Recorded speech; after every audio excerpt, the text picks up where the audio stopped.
Hello, all you coin collectors out there, and welcome to the DC Coin World International Coin Channel. Today we're going to take a look at two Lincoln 1-cent coins or penny coins from the United States of America. And if we magnify them a little bit, we see that this one says 1958 here with a D underneath. And D stands for the Denver Mint. There were two mints that made these coins, or manufactured these coins in 1958, and that was Denver and Philadelphia. And over here we see another coin. It's a 1959, again with a D on it for Denver. At the top of both of these it says, "In God We Trust." Back behind Abraham Lincoln's torso we see it says "Liberty." And this is Abraham Lincoln facing to the right, our President Abraham Lincoln. Now, if we tip these up, oh, I just wanted to say, this is the Philadelphia one. So if you want to see the difference, there's just no mark here at all. So the Philadelphia coins in 1958 didn't put a P on them. They just left them plain. And the same thing happened in 1959. So if we flip this over, we see on the back it is one of the famous United States wheat pennies. So we have two ears of wheat, one on each side.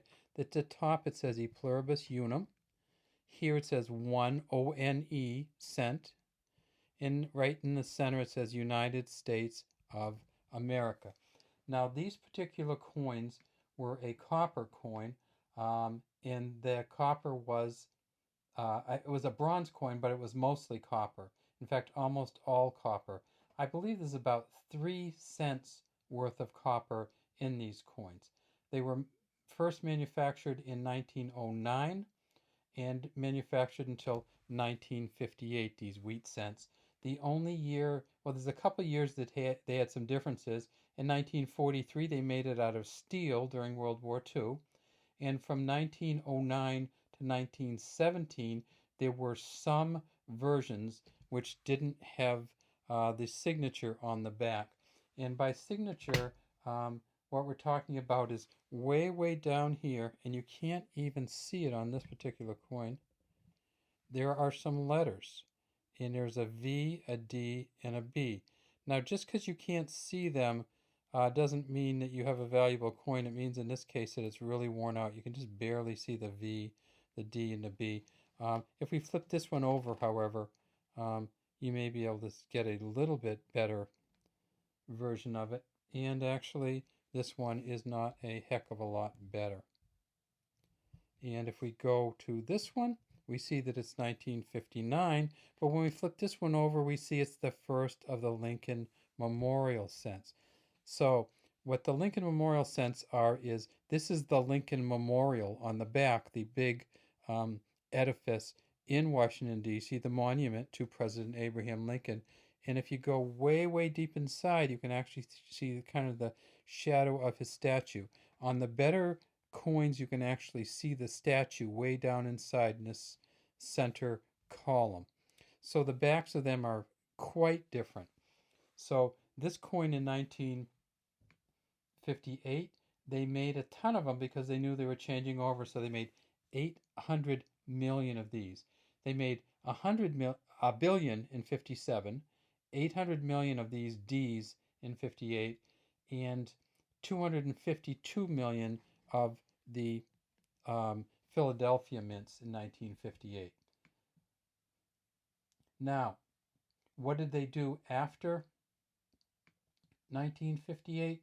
Well, they moved on to the same kind of coin. It's still 90%, 95% copper. They both are, with tin or bronze.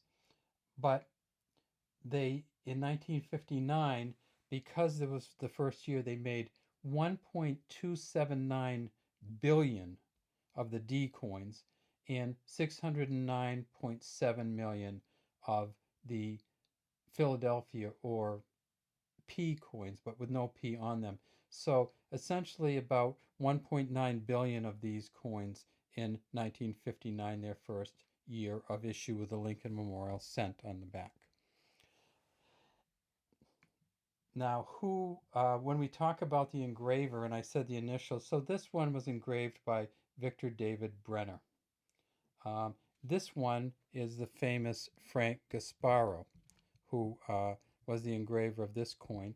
And Frank Gasparo's, is perhaps most famous for the back of the Eisenhower dollar with the moon and the eagle landing with the olive branch in his um, claws on the surface of the moon. So these are the two: Frank Gasparo, Victor David Brenner, um, and wheat in Lincoln Memorial and 1958 and 1959. All right, have a great day from the DC Coin World International Coin Channel. We'd love to have you subscribe to our channel and leave any comments you might have in the comments section.